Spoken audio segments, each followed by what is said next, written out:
the way I like to work is like I like to go basically wake up, obsess over something, go to bed, wake up, obsess, go to bed, like every second of the day until I just have a mental breakdown, I burn out, and then I like take a day off or maybe a day and a half off, and I like to go right back to it. So I don't like work certain days. I just go as hard as I can, every ounce of my entire body until I just crash.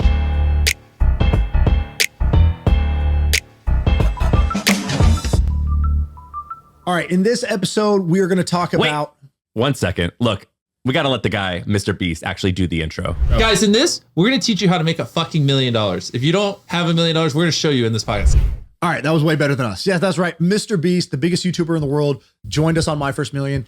And Hassan Minhaj, one of the biggest comedians in the world. We did a 4-person pod in person. This is kind of amazing. Yeah, so look, check this out. I think Shaan actually mentioned this on the podcast, but about 3-4 weeks ago, he said he's going to create this thing called Camp MFM. So basically, he rented a house, a big old mansion in North Carolina, and he DM'd like 20 different people, a bunch of different founders and a bunch of interesting people. But then he also DM'd MrBeast and Hasan, and he told them to come. I didn't actually think they were going to show up. And so we were just sitting here at night recording a podcast, and they walked in and joined us, and it was amazing. Yeah, it was crazy seeing one of the biggest YouTubers in the world, one of the biggest comedians in the world. They kind of interviewed each other, and they talked about their creative process, what they're self-conscious of, what it's like to work for them, how much they put into each thing that they do. It was pretty nuts. Yeah, it was amazing. They made fun of me at first because I was nervous, and I was. It was awesome. Yeah, it was a big deal. It was awesome. So check it out. I think you're gonna dig it. Wait, hold on. We rolling? We're rolling. All right, we're live. We're doing it. If it's not recording, you're just not getting it. Yeah, you're not getting it, dude. You're not getting Jimmy. All right, we're live. Wait, what were you saying? This is the most interesting crossover ever. Yes. Yeah. Why are the 4 of us sitting here? I have no Let's idea. put him on the spot because he seems the most nervous. Yeah. Me? No, he's like the body language doctor. not only that, but He reads also- body language good, You know right? why I'm nervous? It's because I'm wearing these shorts. Yeah, bro, don't you're ask wearing the that short question. We shorts, also yeah. got a live audience here. Why? What is this? Yeah. There's 30 men in this house. Why? Why is there a sausage fest? Give us answers. This is the power of Shaan's So here, DM. listen, here's the deal. So the story is that you wanted to do this, and it happened in 3 weeks. Yeah, I just hit up a bunch of people. Actually, you know what? The way it really came together was I just tweeted it out. Because if you do that shit, like, you know, just it's like a luck magnet. Good things can happen. And 100-something people signed up for it. I was scrolling through the names, and it's like, what's your Twitter handle? And one of them said MrBeast. And I was like, but I was like, it's a Google form. Anybody could write MrBeast. I was like, oh yeah, whatever, some jackass. Then he DMs me, he goes, this sounds fun. And we don't know each other. Yeah, I don't know him at all. And he was like, I was like, oh shit, that was real. Oh shit, this is on. We're going to do it now. And then I was like, he's like, where are we doing it? And I was like, where does MrBeast live? North Carolina? I was like, yeah, we're thinking about doing it near Duke. He's like, okay, I'll come then. And then I got everybody else in after that. You follow him on Twitter. Well, Ben from How to Take a World retweeted him. And then I was like, who's this guy? And then I tapped, and he just tweeted like 5 seconds ago, I'm hosting an NBA camp for like entrepreneurs. And I was like, oh, this looks cool. And then I just applied. That's how crazy life and is. I was just like, I don't know who this is, but I mean, basketball sounds fun. And then he calls me last week. He's like, I yo, just called it, I was like, I'm who are coming, you? but like, I don't know who you are. So like, what's your deal? And here we are. But it's fun. you do that. You just walk around and call people. Yeah, well, I just like learning. I mean, that's how you Well, just... did you hear how he got connected with Ben? No. All right, so Ben over here, he is our producer, and he hosts this amazing podcast called How to Take Over the World. And how did you find it?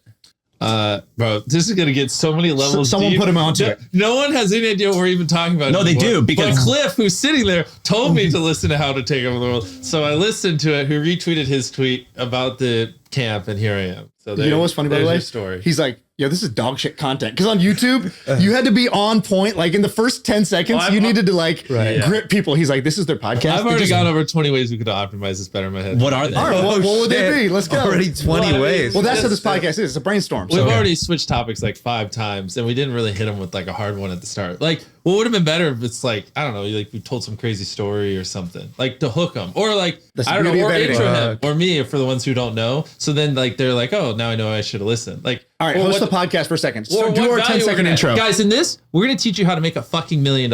If you don't have $1 million, we're going to show you in this podcast. Like something like that. Now they're going to listen. All right, so here's what's interesting. We got me and Sam. We got Hassan Minhaj, who's a famous comedian, Netflix special. We haven't announced it yet, but yeah, sure. Breaking news. We got Jimmy, aka MrBeast. Craziest crossover. Yeah, it's a wild You guys just crossover. met tonight. We met like an hour ago. Yeah. All right, give me first impressions. What do you think of Mr. Beast? He's a cool guy. Yeah, he seemed really cool. What did you think coming in? I just knew he was a big like prank stunt. He's the voice of YouTube. He's the voice of a generation. You, or he's how you thought he would be? Yeah, I feel like his. Oh, you're gonna get your turn too. I feel like his like curiosity, enthusiasm, all that stuff was really cool. Yeah, I listened to him on Rogan. He's really fascinating. And what about you? What was your first impression?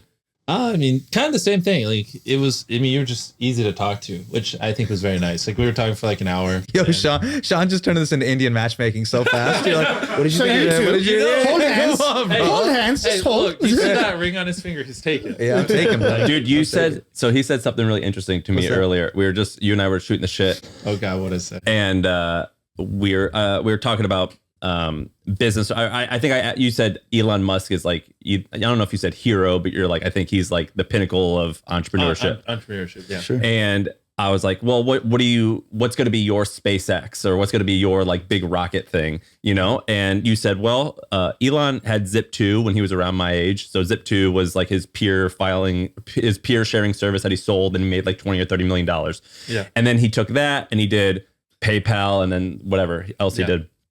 And you said something like, I think I can build like $100 billion company, but if I'm being modest, I'll build a couple at least $1 billion companies. Yeah. But then you go, but I don't really care about the money. I just love winning. I just want to win. And I was like, yes, sounds about right. I'm about this. I like that. I mean, like money is cool, but I live in my studio. I don't have like a mansion. I don't drive a Lamborghini. So it's like, I like money because I can hire more people and grow my business, but not so I can like increase my lifestyle or whatever. So, which, most people, when you say, that's why I prefer to say I love winning, because it kind of encapsulates it a little bit more. Because if you just like, talk about money, then people just think you just want to buy expensive stuff. Do your employees we went to his office today, or we went to his studio, and he's like, took us on tour. Cool. This is where we blow shit up. This guy's trapped. Tom blew me off, by the way. Yeah. You were supposed Air to Canada flight delays blew him off. Yeah. Kidding. But we walk through. He's like, all right, yeah, this is this boardroom. This is my office. And so we go in, and it's basically like, imagine like kind of like a gaming chair, computer. That's standard. Next to it, guess like two other objects in the room. Just take any guess. That he had? Yeah. An Nalgene water bottle and just like a mattress on the floor. A bench press directly next to the desk. And then the walls were just like a Steve Jobs quote, an Elon quote, a Steve Jobs quote.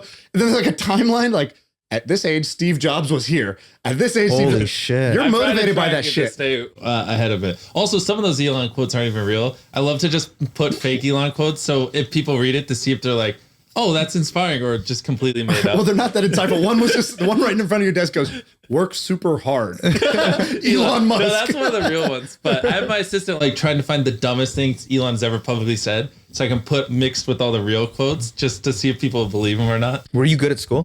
No, horrible. Really? God awful. Wow. Yeah. Okay. Yeah, that was like, I mean, I would act like I was studying, but I was filming videos. I actually, my entire high school career, never brought my book back home or anything. I would just like throw it under like the bleachers, and then in the morning I'd just grab it. Your first video was what? You were like 12, right? Yeah. Oh, actually, I started making when I was 11. Yeah. Wow. Holy shit. And it's crazy because I see 11-year-olds now, and they're like this tall and squeakers, and I'm like, how was I making videos?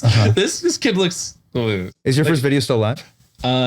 No, because I got embarrassed because people would play it in class. So I deleted my channel, and then I made a new one when I was 13. So a little. Wow, but the 13-year-old videos are still live. Yeah, 13 or so. Wow. He has one that's dope. That's like a message to myself in 5 years. Calling his shot. Do you know what he's talking about? So the greatest thing I ever did in my life is when I was studying for a history test, back in a long time ago, when I had like 8,000 subscribers. I was like, screw this. I just closed my book. I threw it on the floor, and I just recorded a video. I uploaded a video for 6 months, and I go, hi, me in 6 months. I think I'll have 100,000 subscribers, whatever. Or no, 10,000 subscribers. I was like, and then I hit stop recording, then hit record. Hi me in a year. And I schedule up, because you can upload videos to the future, a video a year out. It's like, you better have 100,000. And I was like, hi me in 5 years. Bro, if you don't have 1 million subscribers, you're a fucking idiot. And I just would talk to me 5 years from now, and I was just like talking about the channel. But I filmed it when I had 8,000 subscribers a long time ago. And then I did hi me in 10 years, blah, blah. So 10 years hasn't come out yet. But Hi Me in 5 years came out. My prediction was I'd have 1 million subscribers. Wow. So it goes live on the channel like 2 years ago, and I had like 40 million subscribers. But in the video that goes live, it's like, here's the date, here's the time, I'm like a fucking stupid teenage kid. And I'm like, I hope you have at least 1 million subscribers and maybe you're doing this as a job. I don't know. I make like $10 a month right now. Like, I hope you can make it a job in the next 5 years. And that went public and I completely forgot I even did that. And I was like, oh shit. I opened up YouTube and I saw it. Everyone thought it was one of the coolest things I ever did. Wow. And you're like a little kid in it. Yeah. And so Wow. in like 3 more years, High Me in 10 years goes up. And I'm like, You remember what's in it? I'm just like, I hope by now you should be out of college. Yeah, you're definitely out of college. I think that's how I started it. And you should be doing YouTube full time. Like, there's just no world you're not after 10 years. Like, you're probably making a little bit of money. I just hope you are. Like, I hope you didn't. And how much were you at the time? Like, I had 8K subs, like making $10 a month. And so my prediction in 10 years was like, I hope you're doing this as a job. And so when that goes up, I think that's going to be crazy. And when we were talking today, you talk with a lot of certainty about like where you're going, what you're doing. There's like if everybody's got this knob that's like doubt, your knob's set to 0 on doubt. That's my, I don't know, is that accurate? Yeah. Well, the thing is we probably spend like 20, 30 times longer thinking of ideas than other people. We probably film like 10 times more than other people. We probably spend 100 times for a video more than other people. So it's like, we put in the effort, but I don't know how to say where it's not arrogant. I just believe in what we're doing. You know what I mean? Back then, like how much do you think you believed when you recorded that video that was actually going to happen? Oh no, I mean those were just different times. I was in the middle of bumfuck nowhere, North Carolina. So it's like everyone, constantly wanted to remind me, you're not going to be a YouTuber. Grow up, be realistic. So, I think it's amazing that you never left North Carolina though. Yeah, That's you're pretty still cool. in bumfuck North That's Carolina. What are you talking about? Yeah. I'm trying to make it not bumfuck anymore, but it's a work in progress. Do you still rep it really hard? I mean, I got a lot. I mean, some of these people over here work there. I just got a lot of people, and it's too much to move. What was your metric instead of subscribers and like views when you were younger? Because with business, it's like revenue or employees. You guys are both business, but you're also like a more creative thing. So what was yours? Yeah, when I was coming up, it was probably, can you do a set on late night? Can you do like a Conan set? Ooh. Yeah. Could you be on? I'll be a cast member of SNL. Like those were the metrics, kind of those like legacy media comedy institutions. That was the I'll be in a movie. I want to be in a sitcom. I want to be in a TV show. And what it feel like when you started actually like, the Daily Show and then selling out? Yeah, that felt like a real like kind of check mark. Like, wow, you've turned the corner. Didn't in you your tell life me and that, moment. Yeah. that like right before that happened, you were living in a basement? I was living in an attic, bro. Attic, Yeah. Attics are actually above sea level, but basements are below sometimes, So yeah, I was living like a kind of in a not a great situation though. I'm amazed at your confidence, bro. The level of confidence, like in the video, no, just the sheer amount of confidence you have. Because I still think maybe a downside of comedy is you have to have like a very high level of comedians are usually self-deprecation and self-awareness to be like, do you know what I mean? Well, you told me something because I was like trying to be funny. Right. And you sent me these like iMessage things that are like just gold. Where you just send me these voice notes. And one of the things you had said, he was like trying to do kind of like a comedy monologue. Yeah, YouTube video, it's up there, 17,000 views, no big deal. Yeah. But you gave me a little hit. You go, the ego on this man. I know. bro, you started at 8K. I'm at 17K. I'm at least gonna be down. I'm kidding. But he said something. You go, comedy is low status game. You start low status. You told me, is that a trade secret or can you reveal that? It's like there's high status and low status. Generally, if you're low status, they're gonna empathize with you. You know what I mean? So like, what's an example? Like you get on stage, you being like, I got 17,000 views in front of a guy who gets like 50 million views, and Right. but That was unintentional. But we're I gonna thought I was empathize bragging. more with you than we are with Mr. Right, Beast in that makes scenario, because you're like, oh man, and if you're like funny about it and to be confident about that. Well, if you kind of own it, people are like, oh, like even just now, we yeah. did like an awkward icebreakers of the group. Yeah. And I was thinking about this because, my prompt was say your name and say one thing that nobody in the room knows about you. Yeah. Which was basically like, you can't be like, oh, I'm Mr. Beast. I make a bunch of YouTube videos. It's like, you Right. can't use your claim to fame. You got to use something else. right. And everybody was saying something interesting. And then I think Sully was the first one who was just like, I played one game of Little League baseball in my life because I shit my pants and they wouldn't let me come back. That was really great. Yeah. And that now was low status. By the way, 100,000 people are going to listen to that one. But he did a low status one where everybody Totally. else was saying a fun, like a cool fact about them. Totally. He went low, and somebody else was like, I remarried my ex-wife, which makes me either the biggest idiot in the world, or I guess the biggest idiot in the world. And I still remember those, right? Because He's like, hey, group, share something no one on the planet knows. No one. And then At 5 minutes later, all right, podcast. Here's what they said. Yeah. I mean, shitting your pants at Little League. Pretty low status. And then being like, all right, I double backed and married my ex-wife again. Like, Like no one knows this. Jimmy, were you confident as a kid in the career? Yeah, just as a kid. No, I had a fucking god awful acne when I was younger. I still have a ton of acne scars, so what are you even worse? What are you not confident about? So you're confident in your work and your ability to hit certain goals, whether revenue target. Actually, it leads me into, honestly, I'm still trying to get confident speaking in front of large groups of people, which made me want to ask you a question because we were talking about stand up. Yeah. How so let's say if I dedicated my life to trying to be a stand up comic, how long do you think it would take for me to get good at it? I mean, what's the typical curve? Everybody says it takes you 10 years to get good, but I just think it all depends on like your natural capacity and inclination for it. Like there's some people I've seen when they're open micers, they're amazing. You know, they just have great stage presence. They have great stories. They're amazing on stage. So there's people like that, comics that I've met where I'm like, the first time I saw them, they were amazing.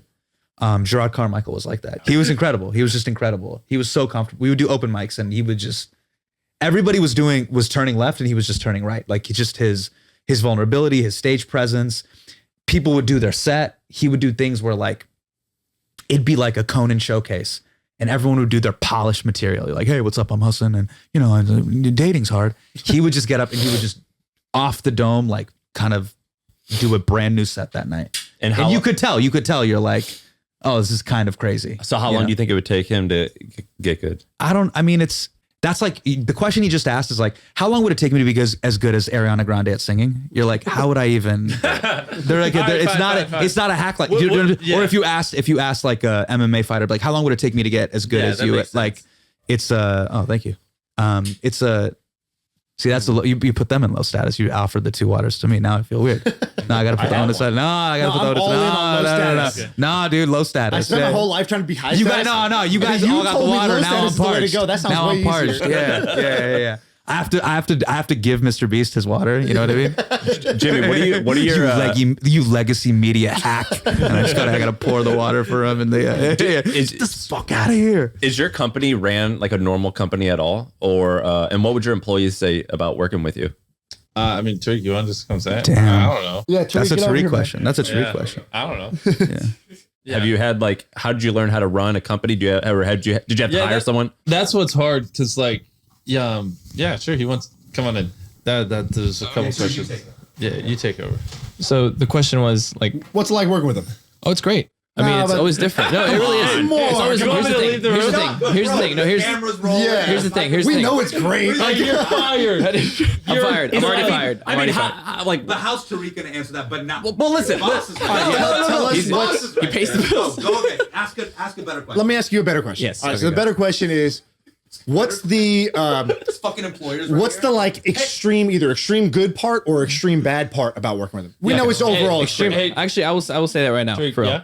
So extreme good part is the experiences. Like I've done experiences that I've never could have imagined in my entire life, like the traveling, the doing the coolest stunts that we've ever done. The worst part is I guess not knowing like what's next in terms of routine, and he knows this best too. Like we all kind of go through it if you work at MrBeast. So, but that comes with it, you know what I mean? And that's something that you kind of have to accept. But yeah, I think that's my answer. All right. Well, and the reason I was asking was because Am I your favorite boss? I'm a great person. So far, 100%. Yes. Well, no, I was asking because my employees sometimes would complain that I'd be like too aggressive, changing things too much. But you seem more aggressive than I am. Yeah. And for a certain type of person, they like that. But for you to achieve your goals, you're going to have a lot of people, and then every once in a while process, and every once in a while infrastructure, and every once in a while planning. Are you a perfectionist? Well, of course. Yeah. I just like to make the greatest YouTube videos possible, and that's literally all I want. So yeah, I mean, if it's not the greatest video, I just want to upload it. And so after you scrap a few videos, everyone, just kind of starts to figure it out. Does it scare you that you can't stop? Do you ever feel like, damn, I'm just throwing all these coals on the embers of the algorithm? I like to use a better analogy. It's like a treadmill. We're on like 12, the 12 speed, and I've been going at a couple of years. No, it doesn't scare me, but So I was telling him, the way I like to work is like, I like to go basically wake up, obsess over something, go to bed, wake up, obsess, go to bed, like every second of the day until I just have a mental breakdown. I burn out and then I like take a day off or maybe a day and a half off. And I like to go right back to it. So I don't like work certain days. I just go as hard as I can, every ounce of my entire body until I just crash. And somehow that's sustainable. What time do you sleep? Right now, usually around 3 a.m. Wow. Yeah, and then and then you get up at like whenever Rohan or one of them knock on my door. Tariq will wake you up and just like. Well, yeah, people will roll me out of bed. They're like, you need to go watch this video so we can submit it, or I need help with the thumbnail, or you got to go film. It's like, I don't know. I'm kind of, they tell me what to do. I don't dictate. Well, I'm just shocked at like the numbers. So like I'll let you reveal any numbers, but you've some big numbers for revenue for your other businesses. Yeah. And you have to have infrastructure for that. And so that's why I was wondering. I was like, because you are like this. Oh, gotcha. Yeah. So on the stereotype, you're like this crazy creative person who's disorganized, and that's perfect. Yeah. But to sell that much of candy or of burgers, like you got to be. Yeah. So those are all separate entities. So for our snack brand, we hired Jim, who helped build RX Bar, and we built a team around him. So that's a whole independent company that doesn't even work out of our studio. And same thing with Beast Burger. So that's the beauty. I like to just find people who are just the best in the goddamn world at their job, and then just empower them and give them money. And so how many people work at the studio? In the studio, like 60, because we don't have enough space to fit everyone. So that's why we're trying to build more, but building things just take forever. Do people like working for you think?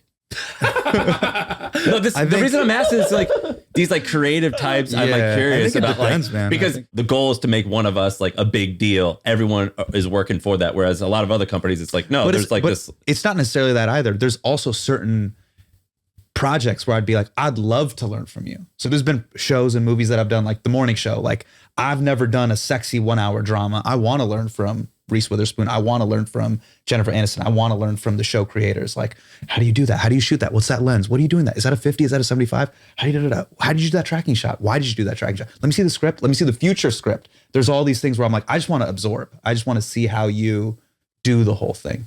You know what I mean? Like, and that's an additive, like positive value for me, because most people don't have that access to that. You know? Yeah, I mean, the example is Tariq got to meet his idol today. Oh man. Bro, Tariq, you got to set the bar.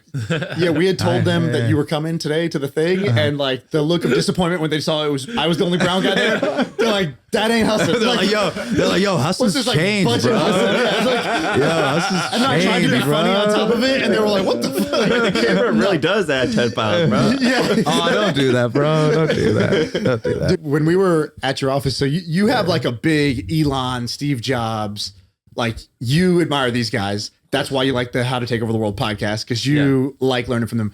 What's a story that you heard that you're like, that like stuck with you? That, like you remembered, you referenced, it like kind of changed the way you were thinking?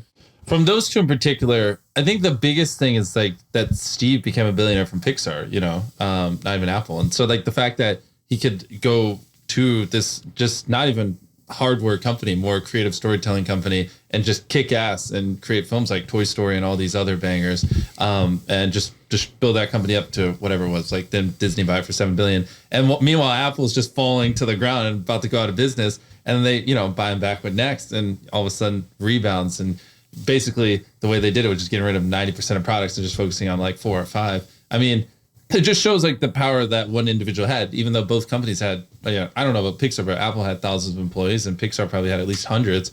And despite all of that, one man can make that much of a difference. Like the power of having good vision and just not relenting is like invaluable. Do you think your biggest strength is probably your curiosity? That you're down to do anything. And down to do whatever? I think what you have to do is you have to always be learning, right? That's how you can like with our ideas, right? Because we like to do original ideas that no one's ever done before. And I might have told Jude this when we were talking on the phone. Thing is, like, if there was a hypothetical fruit in Japan that if you eat it, makes it where you can jump 30 feet taller, right? If that exists in this world right now, you didn't know it existed. So you couldn't come up with something around that. It's very hyper specific. But there's like a million things like that in the world that like, if you don't know about it or you're not intaking the inspiration, you can't really come up with something. Like if I were to try to get into stand-up, like that's how I would try to do something different. I just try to intake a bunch of different information, see what spawns in my head. So I try to always be learning. Would the Mr. Beast version of stand-up be like, I'm going to do the longest set ever. I'm going to do the longest comedy set ever. Would it have to be, would that be the Mr. Beast like twist on it? I would have to find something different because obviously Got it. whatever's currently out there, because I have a bunch of people on my team who are stand-ups, like it's been done a bunch of times. So we'd have to figure out something different, which I would love to one day just because it seems fun because Tariq talks to me about it all the time. But in general, you got to always just be taking inspiration from different places, whether it be different podcasts, books, or different knowledge. I have people that I pay that just teach me things, just whatever, like things that I think I don't know. What do you mean by that? Like they'll just find things that they don't think I'm aware of or show me cool things and be like, I don't think you know this is a thing. Here, read about it. And so that way I'm always like, what's an example? And how many of these people do you have? This is awesome. Right now, just like 2 or 3. Yeah, Jimmy, they call those people, those are teachers. Yeah. Okay. I mean, he's like, they'll sit me down for about an hour at a time. And what's wild is they'll focus on a subject. And it's like, what's going on right now? I never thought about that way. Pay him a couple $100 grand. That's why we keep them around. No, but it's like different topics. So I'm joking. Gotcha. Yeah, like the last one was like about just like crazy online these like little things where they'll upload a file to Reddit and then like inside's an encrypted code which takes you to a website which takes you to a book and like these little like wild goose trace puzzles and like seeing if that inspired me. I don't know, it's just random things like that. I'm black. So in point, I'm trying to always expand my knowledge well in my head with new things that I can draw inspiration from. I was giving him props earlier where I said so much of people who kind of rev the algorithm are usually being divisive. They're saying something that's going to make you mad. Right. Like I have a joke where I make fun of MDs and DOs get really mad. And, it's like, that's like a niche physician's joke, but people get upset. Right. But what I was saying was so cool about what you do is I think really what you've tapped into is joy and spectacle and wonder, which is like a counter to that. And it's very rare to see that really take off on the internet. So what made you feel like I'm going to do that versus do videos that might agitate people per se? Yeah. Well, I do think in general, it is a little bit easier just to piss people off and get attention. For sure. It's a lot harder to do good and get attention. So that's why I think a lot of people don't. But for me, because we just had this ability to go viral, it's just kind of like, there's a world where I make videos and I don't help people. And there's a world where I make videos and I do help people. The one where I do help people is just a little bit more fun. So that's why I do it. PR wise, I should have a better answer, but that's kind of the truth. Our software is the worst. Have you heard of HubSpot? See, most CRMs are a cobbled together mess, but HubSpot is easy to adopt and actually looks gorgeous. I think I love our new CRM. Our software is the best. HubSpot. Grow better. What creators do you guys look up to? Oh, I'm curious to see what you say. What creators do I look up to? YouTubers, podcasters, comedians. Podcasters. I was going to say creators. It could be anybody. Anybody. I think one of the first people that really inspired me, I think, was probably Steven Spielberg. Really? Wow. Yeah, I mean, he's one of the greatest storytellers ever. What was the first movie that you saw where you're like, oh my God, I was blown away? For me, it was Jurassic Park. As a kid.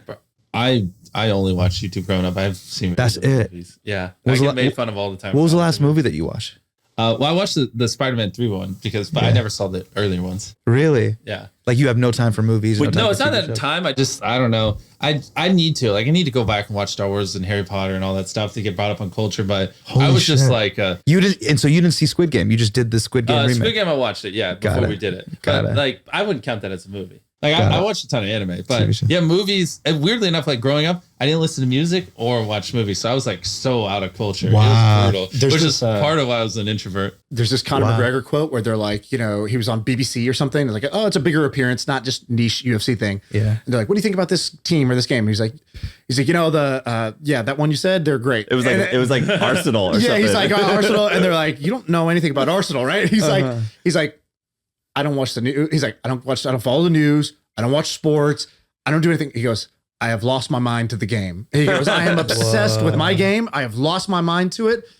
I don't have time for anything else. I don't want to know about anything else. I only want to know about this game. When we were hanging out, I feel like you had that vibe where you were like, you said a couple things. You were like, I decided I was going to be a YouTuber and I was going to make great videos. And it didn't matter if I died, the most famous YouTuber of all time, or 90 years old with 1,000 subscribers. I was going to make great YouTube videos. Like that's what I decided I was going to do. And that's all I do. I wake up and I do that thing. What was that first YouTube video that you saw that like kind of filled you with that wonder where you're like, wow? Oh, well, this guy actually got hacked like a very long time ago. This like Call of Duty YouTuber, and they like leaked his earnings, and he had made like $100,000 a year the last few years. And I remember being like 10 and be like, what the fuck? They make that they make money doing this, and I was just so mind blown that they actually made money. Wow. They make more than my mom. Like, yeah, and it was right there when I was like, okay, I'm doing this. Like, I just don't care. I'm being a YouTuber, or I'm gonna fucking die trying. I just don't care. And that, like, the second I saw that was actually possible, that's when I was like, that's it. And it's funny also talking about like obsession and stuff like this, because it's funny how it changes, right? When you're like, and maybe it's different now because social media is a little bit cooler, but when I was younger, like no one wanted to be a YouTuber. Like most people, when I was 13, 14, didn't even have phones yet. Like it was kind of like a little bit of an older thing. And maybe it's just because where I grew up. But it's funny because back then, people are like, get a life, stop being a fucking nerd. Like you're too obsessive, you're a weirdo. And then now it's like, oh, bro, he was so obsessive. It's so great. Like, right, it's seen as a positive quality. Yeah. And it's so funny, like looking back on our life, going from a fucking loser nerd who's too obsessive and won't go anywhere to like, damn, that's really inspiring. And it's like, damn, it was very hurtful back then, but I'm glad it's inspiring now. And so it's funny to see how it changes. But I like to bring that up because if there are younger people or parents who have kids who are obsessive like this, that's typically what happens. Like younger kids don't understand that, and it's different. And so you don't watch the newest South Park or the newest movie or whatever. So you don't talk about the same thing. So then people are just like, oh, well, you know, it fucking sucks. You know what I mean? How would you deal with that? Because you have kids. I have kids. If they go, I want to be a Twitch streamer, I want to be a video gamer, you're like, let's go. I had the same realization. I was like, oh, so wait a minute. We spend the first 18 years of our life trying to fit in. That's how I felt in school. I was trying to fit in all the time. What do people do that's cool? How do I do that thing? Right. And then once I was like in the adult world, it's like, oh shit, now we spend our whole life trying to stand out. Like, well, what was all that other shit? Why was I so focused on fitting in if the rest of your life you're trying to stand out? And I just realized like, oh shit, standing out has been the game the whole time. And the way you stand out is not by trying to figure it out. Just like whatever you're obsessed with, just let that ride. Because you'll go on a path that nobody else is going to copy, and then you'll land in a good spot. So if my kid, like my daughter's 2 right now, if she was into gaming or if she was trying to be a creator, all that stuff, I would be all in on it. Because I know even if that's not your end game, following your obsession is like the thing to do in life. You know, that will always work out. But you know, if you like actually go down that path, what most people do is they hedge. They like this thing, but then they see this path that's more proven or shiny, or they don't know if it's going to work, so they only half try, right? And then it's like that hedge is actually what gets you. It's not that this career path was that hard. It's that hedging is like, you know. What was your major in college? Biology. The ultimate hedge. The ultimate hedge. That was different. I just didn't know. I didn't know what I wanted. Well, what I think is actually interesting, you could be doing the like YouTube, TikTok. Sure. I feel like you can look at his videos and be like, all right, I get it. I get why people like this. I get why this pops. Probably pretty tempting to be like, could I go get 50 million views, 100 million views? That seems nice. Like, to do what he's done, I'm not allowed to say it. You said you spend X number of dollars every video. Oh yeah, I'll let you say it. It started off. But you can say, yeah, our average view is around $1.5 million. I mean, that's he does that now, but scale. Go look at his archive, right? It's like he took a plastic knife and tried to cut a plastic table, and it took him 48 hours to do that. That's a $1.50 video, right? Like, that's not a 1.5 million. That's 1.5. Counting to 100,000, $0. It's a different thing. So that's like a different type of skill set and muscle. So the types of videos he's producing, stand up is different. If a musician was here, if a DJ was here, it's not all the same just because it's on YouTube. So we all do different types of media. This is a different type of media. Are you tempted to like, you know, dabble? Yeah, we talked about this, right? I mean, the thing that I would be reticent of is, what if I have to put this thing out and I don't believe in it, or I'm just doing it just to do it. That would be the problem. But I have to put up a new video every Tuesday. Well, just delete the video. Who cares? I know. Well, what do you do if you sometimes we don't upload for 2 months. We just only upload when it's a great video. That's all that matters. Yeah. So I think it's dumb when people stick to like a schedule and they're like, oh, the video's not great, but I upload every Tuesday. It's like, who cares? What are you guys trying to figure out right now? Because I think if you watch a lot of interviews with people, it's like it's all buttoned up. It's all figured out.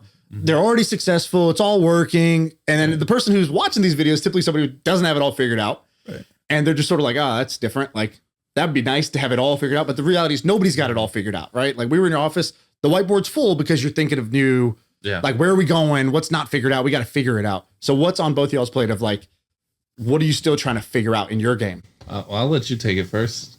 Yeah, Shaan, what are you trying to figure out? Yeah, what are you trying to figure out? Yeah, come on, Shaan. I'm trying to figure out. I'll tell you. I'm trying to figure out if I want to go all in on content creating.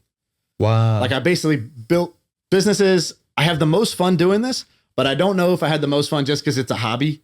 Right. And like, I only get the Go good. all I don't put all the work in. If you love it, then go all in. I mean, it's not going to be less. Do you love it?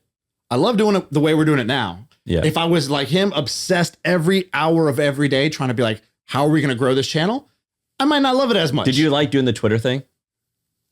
For a period of time? It got old. Yeah. Yeah, it got old. It was fun to chase the number. Can we get to 100,000 in like a few months? Yeah, this is fun to chase a number, but that didn't. I got last. sick of it too. That didn't last. So that gets me worried. But that's the thing I'm trying to figure out. It's like, should I go all in on content creating or should I stay with creating businesses? Which one is like, what do I want to be when I grow up? That's the question. I'm asking myself that exact same question too. Because sometimes like when you're create business first and then go to content, I'm like, oh man, am I just going to talk about doing it all the time? Or am I just going to fucking do it? Yeah. So I know feel, exactly what you mean. Yeah, I feel exactly the same way. What about you? Right now, I'm trying to stay loose for this game tomorrow. That's what I'm trying to do. I'm not trying to get tight, man. Yeah, I'm so 36, bro, pushing 37. Like, he's a young boy. Like, he might run us off the court. He wanted to play tonight. I was like, he was like, let's get a court 24-year-old tonight. legs, like, Yeah. I got And I was like, 6 yo, games in me and I'm done. like, dude, my L4 is hurting. Like, my hamstrings are kind of tight from this flight. We got to his studio and he was like, he's got a hoop there. Yeah. He's like, oh, we got 6. Let's play a game. Yeah. He's wearing his like Yeezy slides. I was like, bro, Yeah. I need 15 minutes of stretching. And then like, I need like proper medical attention he if we're have a going to try to do Theragun, something man. here. Speaking of which, do you guys want to go ball? Yeah. If there was an indoor court, we would do it. Yeah. Okay. I play 21 with Jimmy right now. Yeah. Okay. That'd be a fun. That would Hey, be a, so that go would be a viral. fun Hey, video. Tariq. That would be a fun video. You want to make it happen? Yeah, let's do it. Can play you just 21? find a court somewhere around here? We'll play 21. Amazing. We'll play 20. We'll play 21 or horse. Yeah. We'll wrap up with this with your answer. Okay. Oh, what was the question? What's not figured out? What are you trying to figure out in Oh, your God, world? everything. So I'm just going to say a funny joke to change the topic. All right, go. Sure. Basketball, how to not strain my legs tomorrow. There you go. There we go.